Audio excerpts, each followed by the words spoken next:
suis posé la question d'où sortent ces transitions, le procédé en tout cas, pour faire nos transitions make-up, nos transitions costumes, etc. Laissez-moi vous présenter Georges Méliès. Il est très connu en France pour être le précurseur des effets spéciaux et de la fiction. Il est notamment connu pour ses films en noir et blanc, Le Voyage sur la Lune ou 20 000 lieues sous les mers. Je me suis posé la question quand je suis allée au musée Méliès à Paris, qui retraçait son histoire ainsi que son travail.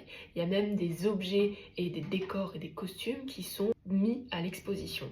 Avant de devenir réalisateur, Méliès était un magicien. C'est pas le bon truc, c'est pas la même formule. Et avec l'arrivée du cinématoscope au fin du 19e siècle, c'est-à-dire l'ancêtre de la caméra, il décide d'apporter sa touche de créativité aux vues. Parce que oui, les films avant s'appelaient des vues. Et les vues filmées à l'époque, c'était des petites scénettes du quotidien. Ceux qui filmaient ça, c'était les frères Lumière. Mais Méliès, lui, il décide de changer le game. Il va donner une petite touche de fantaisie, une petite touche de créativité qui s'inspire du monde forain. Et ça plaît énormément aux gens. Mais revenons à ces fameuses transitions qu'on connaît aujourd'hui, qu'on utilise beaucoup sur TikTok. Ah, c'est lui le créateur. Aussi le créateur du cut.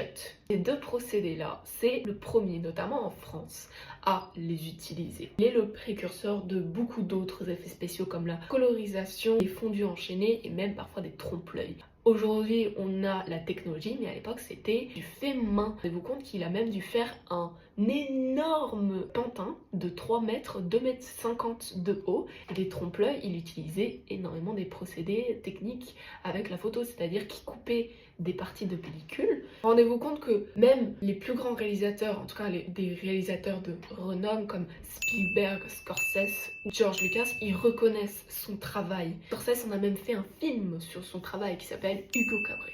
Tout ça pour dire qu'il faut remercier Tonton Méliès pour vos fameuses transitions TikTok, parce que sans lui, il n'y a pas TikTok. Allez, bisous bisous.